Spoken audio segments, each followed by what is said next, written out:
The Ravens' first emotion was anger, an understandable reaction after quarterback Joe Flacco, glassy-eyed and bleeding from his left ear, walked gingerly off the field and straight to the locker room following a headshot from Miami Dolphins linebacker Kiko Alonso.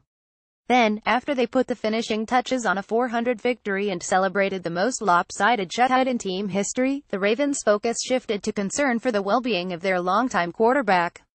Flacco was diagnosed with his first reported concussion in the NFL, and he also needed stitches to repair the damage to his ear. "We're praying for Joe. We hope the best for him and his family," Ravens right tackle Austin Howard said after the game. "Right now, we know he's probably under it a little bit, so we hope for the best and we've got to go with what comes." Alonso's forearm shoulder hit Flacco flush in the head as he slid feet first to complete a 9-yard run late in the second quarter Thursday night, and knocked the Ravens quarterback's helmet off. The league is reviewing Alonso's hit for possible fine and/or suspension. Flacco, who is in the concussion protocol, was at the Ravens facility Friday morning, and all indications are that he's feeling okay given the circumstances. However, concussions are unpredictable, with symptoms not necessarily surfacing immediately.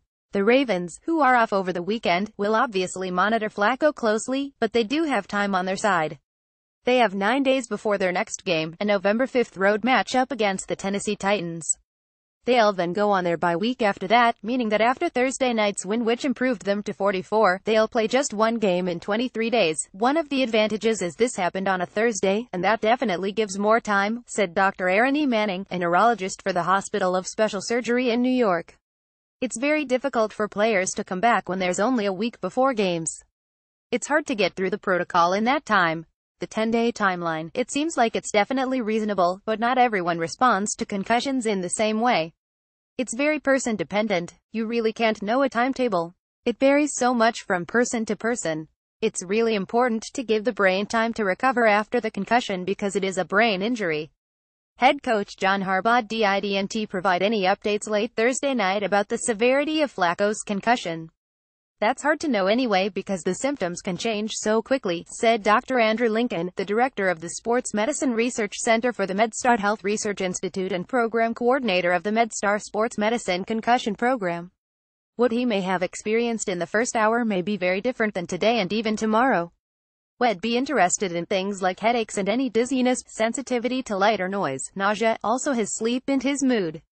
Things that don't get as much attention, but they may be related to an injury like this," Lincoln said. "Concussions are kind of like snowflakes. Everyone is different. The fact that he had a concussion that we're aware of recently, that's a positive thing. We'd be a little more worried if he was coming off a recent concussion. But there is no timetable really for this, and that is frustrating both for him and his family, the team. Everybody wants him to get better as soon as possible, but it's important not to rush to say he's feeling better because a lot of this is based on symptoms," he reports. The decision on when Flacco returns will be out of the quarterback's hands. Per the NFL's concussion protocol, Flacco won't be allowed to return to action until he passes all the cognitive tests and proves he's symptom-free. The Ravens have had guys play the following week after sustaining a concussion in the previous game, and they've had others who have missed entire seasons with head injuries. But the 5-step recovery process, in accordance with the concussion protocol, doesn't change. In the rest and recovery phase, Flacco will be limited to stretching and balance activities until he achieves the baseline level of signs and symptoms and neurological examination.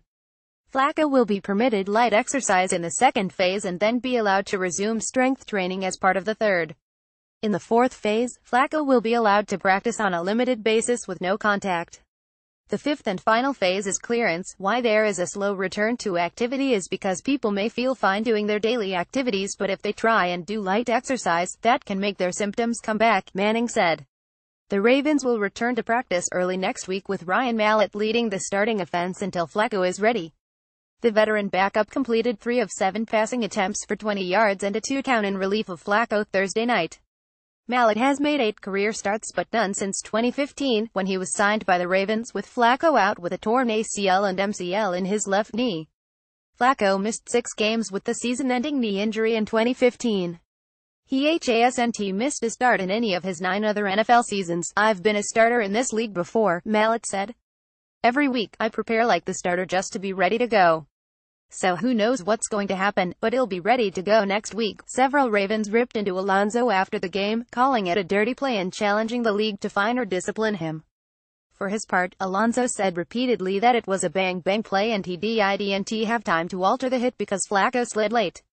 But the Ravens clearly won't be buying that explanation. I hope the NFL takes the correct actions and takes care of that, but right now, the game is over so we're just looking forward to moving on, Howard said.